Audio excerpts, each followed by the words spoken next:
السلام عليكم ورحمة الله وبركاته وادين سلام ولا الله ugu qaaliga ah meel walba oo dunida ka joogtaan kusoo dhawaada channelkayga halka aad igala socotaan waa Fahima channel soo dhow ayaan ku leeyahay hadda cusub tahay fadlan ha iloobin inaad channelka subscribe saartid nimco muuse oo aad ku wada barateen qaarkiina ay ku wada arkeen heestii TikTok uu soo qaaday liil baliil sanadkan ayaa waxaa la arkay iyada oo isbedeshay dad badan ayaa laga yaabaa inaysan gabadhan si fiican u garanaynin laakiin waxaa idin xasuusinayaa fiidiyogeed ugu horeeyay ay soo duubtay 2015kii nimco muuse axmed baa la leedahaa waxaan joogaa magaalada Hosteri kaamka Taraskhiqan marka dhibaatada aan meeshan ugu haysataa ayaan kaaga warramaynaa dadaan Soomaali nahnay waxaan bishii 12keedii waxaan ka yimid magaalada Somaliland intaas kadib fiidiyogan wuxuu ahaa 2015tii mar ay imaaday wadanka Austria oo dabaqa iska soo tuurtay dhibaatada haysatana ay ka hadlaysay muddo yar kadib waxaa dhacday nimco muuse inay isbedel sameyso sida sawirka idinkaga muuqdo ay isqaabiso ay dharkii dhigato run ahaantii isbedel aad u badan ay nolosheedii ku sameysay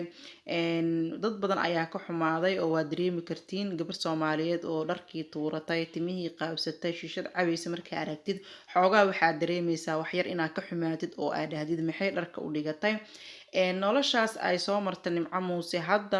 bishii Ramadaan markii la soo galay waxaa la arkayay ayada oo xijaabatay sawirka laba qayb ayaa u kala dhigay markeedii hore iyo markeedii dambe ayada oo xijaabatay oo quraan akhrisanayso marmarka qaarna quraankii maxaa la dhageysanayso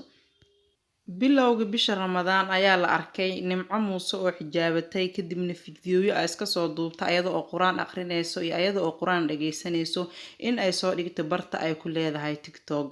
waa wax lagu farxo run ahaantii badana Soomaali hadaan nahay waxaan sameynaa wax la dhahay negative ama diidmadeena ayaa badan markii gabar Soomaaliyeed ay isqaawiso ay soo gelisay baraha bulshada video waxaan dhahnaanaa sidii anaga uga horeyno kala jannada ayaan waxaan ula dhaqanaa ama ula hadalnaa naas astur iyo waxyaabo run ahaantii habaar u badan laakiin qofka maadaama uu dharkii dhigtay oo isbedel sameeyay ma ahan in la sii buriyo oo la dhaho waxaaneetu way xun yihiin ee jooji waa in loo nasteexayaa waayo diinteena waa nasteexo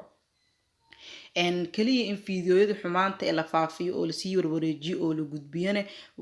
wax qurux badan ma aha qofka hadduu isbedel sameeyana way wanaagsan tahay in dadka kale loo sheego maadaama gabadhan ay sidaas ahaan jirta haddana ay isbedel aad u wanaagsan ay sameysay oo ay tahay wax lagu farxo waxaan ku jirnaa bil barakeysan bishaan bilowgeeda ayayna aheeday waxa ay sameysay isbedelka run ahaantii jalbaabka marka ay xiran tahay maasha Allah qurux qofka waxa waaye quruxi waa diin markii la leeyahay waa sidaan oo kale marka ay qaawinta oo timaheedii banaanka ay yaalaan oo heesta ay ku jirto iyo hadda marka ay xijaabantaa isma lahan oo way kala qurux badan tahay waa wax lagu farxo maasha Allah ilaahay sidaan ha u wado wadadii qaldaneed ay ku jirtana gabadhan walaasheena ilaahay subxaanahu wa ta'ala kuma soo celiyo adinkana sidaas la mid u soo duceeya maasha Allah waa gabar Soomaaliyeed oo in lagu farxo ay tahay maadaama wixii xumaa ee ka soo noqotay markastana toobadkeenka waa uu furan yahay ilaahay sidaas iyo waxa idinkaga tagaya asxaabi fiidiyoga xigo sidaas iyo nabadgelyo assalaamu calaykum waraxmatullaahi wabarakaatuh